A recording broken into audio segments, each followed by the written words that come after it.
ఈరోజు 13వ పార్టీ ఆవిర్భావ దినోత్సవం నగరంలో నియోజకవర్గ వారీగా మహోన్నతమైన కార్యక్రమాలు చేయడం, జెండా ఆవిష్కరణకు ర్యాలీలు చేయడం, అలాగే క్యాంపు, అలాగే భోజన వితరణ అటువంటి కార్యక్రమాలు పవన్ కళ్యాణ్ గారి పార్టీ అధ్యక్షుల వారి పిలుపు మేరకు ఈరోజు తిరువురు నియోజకవర్గంలో అందరి సహకారంతో స్థానిక నాయకుల సహకారంతో పార్టీ ఆఫీసులో ఏర్పాటు చేయడం చాలా సంతోషించదగ్గ విషయం.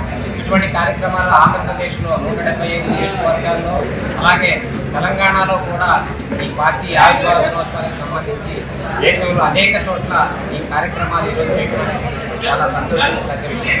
ఒక్కడితో మొదలైన ప్రయాణం ఈరోజు అధికారాన్ని పంచుకునే ఆంధ్రప్రదేశ్లో అధికారం పంచుకునే వ్యవస్థకి జనసేన పార్టీ తీసుకొచ్చిన పవన్ కళ్యాణ్ గారికి ఈ పార్టీ ఆవిర్భావ దినోత్సవం సందర్భంగా అందరి తరఫున వారికి శుభాకాంక్షలు తెలియజేస్తూ ముందుగా జనసేన పార్టీ 13వ ఆవిర్భావ దినోత్సవ శుభాకాంక్షలతో అధినేత పవన్ కళ్యాణ్ గారికి శుభాకాంక్షలు తెలియజేస్తూ ఇక్కడికి ఈ కార్యక్రమానికి ఇచ్చేసినటువంటి అతిథులందరికీ కూడా కృతజ్ఞతలు తెలియజేస్తున్నాను. తిరువురు నియోజకవర్గం అంటే 2008 నుంచి ఈ నియోజకవర్గంలో కొన్ని వర్గాలకి వెన్నులో వణుకు పుట్టింది. కాపుగాసే సమాజానికి కాపుగాసే ఒక వర్గం అట్టడుగు వర్గాల నుంచి రాజ్యాధికారం వైపు అడుగులు వేస్తుందని చెప్పి ఆ రోజున PRPని ఒక విధంగా మోసపూరితంగా తొక్కేశారు.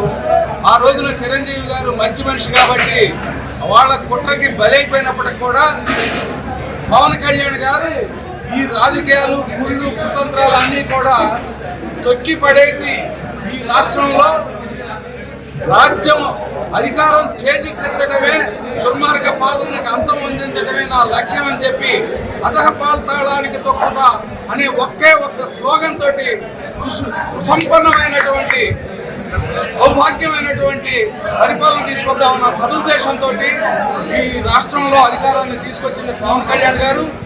కాబట్టి ప్రతి ఒక్కళ్ళు కూడా పవన్ కళ్యాణ్ గారి సేవకులైనటువంటి ఫాలోవర్స్ అయినటువంటి జన సైనికులకి సముచితమైన స్థానం విలువ ఇచ్చి గౌరవించాలని చెప్పి ఈ సందర్భంగా నేను డిమాండ్ చేస్తున్నాను. దేశవ్యాప్తంగా ఉన్న పవన్ కళ్యాణ్ గారు మరియు మెగాభిమానులందరికీ పండుగ రోజు. ఎందుకంటే ఏదైతే మెగాభిమానులందరూ కోరుతున్నారో అటువంటి మెగాస్టార్ చిరంజీవి గారి అడుగుజాడల్లో నడుస్తూ పవన్ కళ్యాణ్ గారు డ్యాన్స్ అంటే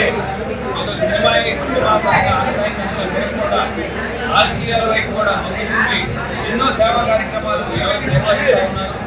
ఈరోజు 13వ ఆవిర్భావ దినోత్సవం పండుగ వాతావరణంలాగా 175 నియోజకవర్గాలు కాకుండా తెలంగాణ రాష్ట్రంలో కూడా అలాగే